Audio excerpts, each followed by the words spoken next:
네, 방송인 박나래 씨를 둘러싼 논란 중에 하나죠. 이른바 주사 이모 논란입니다. 비의료인이 주사제를 확보해서 불법 시술하는 실태에 저희가 한번 취재를 나가봤더니요. 생각보다 실상이 더 심각했습니다. 먼저 채널A 기자가 직접 현장에 나가본 내용부터 보고 오시죠. 이것도 간호사한테 바쁜 거예요. 직원. 네. 그렇죠. 그 영업사원애들. 그런 애들 만나는 건 또 쉬워요. 저 이거 구합니다 하면은 댓글로 안 달고 축제로 그냥 주는 거예요. 이번에 박나래 분 사건 보니까 아직까지도 그건 뿌리는 못 깎아요. 계속 이어질걸요? 직구도 되는데. 지금 대놓고 직구 사이트가 있는데. 못해요. 못 뽑을걸요.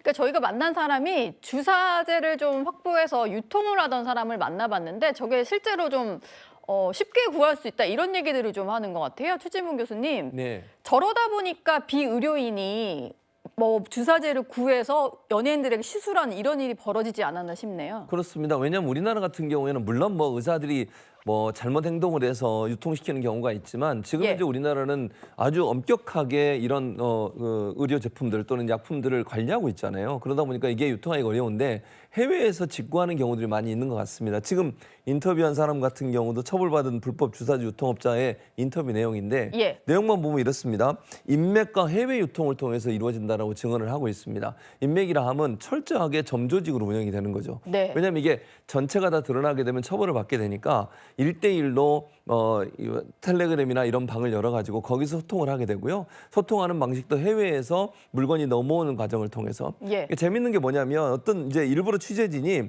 건강 정보 공유하는 곳이라고 하는 곳에 들어가서 가입을 하고 거기서 얘기를 시작했더니 1대1 대화로 넘어갔다고 그래요. 네. 1대1로 넘어가자마자 주사제 메뉴판이 튀어나오더라는 겁니다. 주사제 메뉴판까지요. 그렇습니다. 이게 얼마 외에 다 있는 거죠. 예를 들면 이런 거예요. 스테로이드제, 성장 호르몬, 수액 주사 가격이 일목요연하게 써 있는 가격표가 쭉 나오더라는 겁니다. 거기서 네. 이제 선택을 하는 거죠.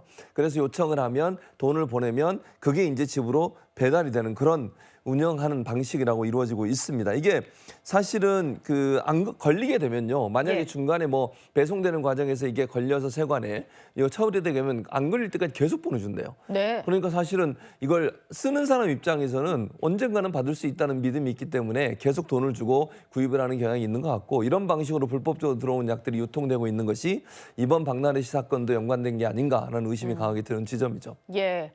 뭐 아까 또 들으셨습니다만 박나래 씨 사건에서도 보겠지만 근절되기가 쉽지 않다 뭐 이런 얘기를 현장에서도 하는 것 같고요. 주사 이모 논란뿐만이 아니고요. 박나래 씨와 전 매니저 간의 진실 공방이 끝을 모르고 이어지고 있습니다. 이번에는 전 매니저의 행사비 횡령을 놓고 진실 공방이 좀 벌어진 상황인데요. 이제 그 행사비를 누가 어떻게 받느냐 이걸 놓고 일단 박나래 씨의 주장, 전 매니저의 주장이 좀 엇갈리는 것 같아요. 남혜연 기자님. 네. 이건 지금 상황이 어떻게 된 새로운 의혹이 또 제기가 된 거죠? 네, 일단 박나래 씨 같은 경우는 내가 행사를 했는데 알고 보니 나의 법인, 우리 회사 법인으로 오지 않고 그 전 매니저의 법인으로 왔다라고 지금 주장하고 있고요. 예. 이것에 대해서 전 매니저 측은 이 모든 것은 다 박나래 씨와 합의된 사항이다.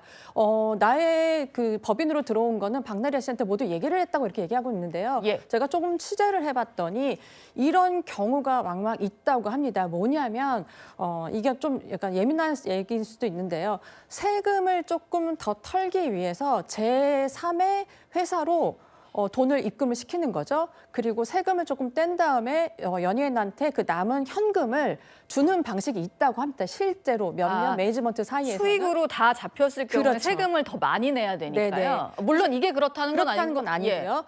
그런데 지금 이렇게 공개를 한 건 저는 약간 좀 개인적으로 의구심이 되는 게 박나래 씨 같은 경우에는 본인이 매달 매니저들한테 월급을 준 사람이에요. 얼마의 입금을 하는지 다 아는 상황에 지금 갑자기 예전에 했던 행사비가 나한테 안 오고 다른 회사로 갔다. 그것도 매니저가 따로 차린 법인으로 갔다라고 지금 얘기를 하는 거잖아요. 예. 그리고 매니저 같은 경우에는 사실 이게 이렇게 돈을 받는 것은 박나래 씨와 합의가 없이는 할 수 없다라고 지금 팽팽하게 맞서고 있는 상황인데요.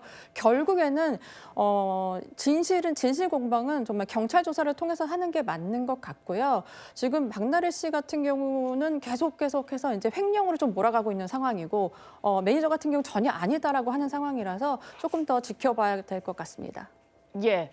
어쨌든 전 매니저와 박나래 씨의 해명이 좀 엇갈리는 상황, 진실 공방이 또 불거지는 그런 상황인 것 같습니다. 박나래 씨는 몰랐다고 하고 전 매니저는 협의가 됐던 상황이라고 하고 있어서 이것도 좀 어떻게 흘러가야 될지 봐야 될 것 같고요. 또 한편 박나래 씨 논란을 두고요. 이제 실형 가능성까지 언급하는 현직 변호사들의 의견이 좀 나와서 주목을 받고 있는데 이건 허주연 변호사께 좀 여쭤보겠습니다. 어떤 이유로 실형까지 살 수 있다 이런 얘기들을 하는 건가요, 변호사들이? 근데 이거는 이 변호사님의 개인적인 의견이라는 생각이 들고 저는 조금 의견이 다른 부분이 있어서요. 아직까지 검토해야 될 부분이 많다라는 생각이 듭니다. 네. 우선 이 변호사님의 주장은 도덕적인 잘못도 있고 또 직장 내 성희롱 행위를 했기 때문에 과태료 대상이 될 수도 있고 또 특수상해 혐의는 또 문제가 될 수 있고 횡령 혐의도 문제가 돼서 이걸 다 성립한다는 전제하에 실형 가능성도 있다 이렇게 분석을 하신 상황이라는 생각이 드는데 네. 뭐 이게 다 성립이 된다고 하고 박나래 씨가 합의나 어떤 반성이 없다고 하면 문제가 될 여지는 충분히 있겠지만 지금 문제는 뭐냐면 특수상해 혐의 같은 경우에는 그 상해의 정도가 어느 정도인지 좀 확인을 해봐야 될 필요가 있습니다. 예. 일단 매니저들이 주장을 하고 있는 피해 사실에 대해서 박나래 씨 측이 강력하게 부인을 하고 있는 상황이고 시간이 많이 지났기 때문에 이게 특수상해의 고의가 있는지 여부에 대해서 확인이 필요하고요. 합의가 되지 않는다고 하면 이 부분은 당연히 처벌 대상은 되겠지만 그리고 합의되지 않은 것이 양형사유에 불리하게 작용을 할 수가 있겠지만 상해의 정도가 중하지 않다고 하면 초범인 경우에 실형을 사는 경우는 그렇게 많지 않거든요. 나온다고 하더라도 집행유예 정도의 가능성이 일단은 있어 보이는 데다가 네. 특히 지금 뭐 직장 내 성희롱 관련해서는 이게 형사처벌 대상이 될 수 있느냐 없느냐도 문제이기 때문에 설령 뭐 과태료 부과 대상이 될 여지는 있습니다. 이게 5인 미만 사업장이냐 아니냐에 따라서 적용 대상이 될지 아닐지 이것도 좀 검토가 필요한 부분이기는 한데 어쨌든 적용이 남녀고용평등법에 의해서라도 된다고 하더라도 이게 과태료 대상은 또 형사처벌 대상은 아니라 행정처분의 대상이란 말이죠. 그렇기 예. 때문에 이게 실형을 사는 가능성과는 조금 별개의 부분도 있습니다. 그리고 횡령 같은 경우에는 그 액수가 처벌 수위를 결정하는 데 굉장히 중요한 요소인데 이 액수의 차이에 따라서도 달라질 수 있고 특히 횡령 같은 재산범죄의 경우에는 피해가 변제가 됐다거나 내가 1인 주주로 있는 1인 대표로 있는 혹은 1인 기획사 같은 경우에는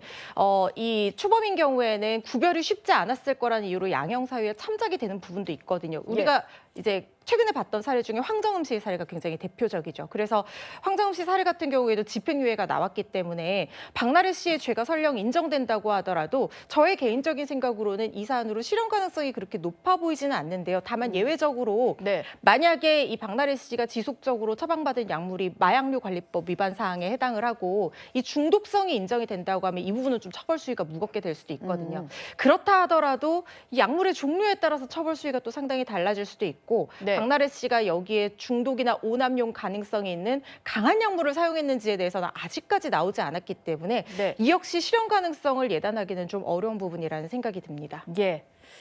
개인 의견이 좀 강해 보인다 이런 말씀이셨습니다. 오늘의 9위로 만나봤고요.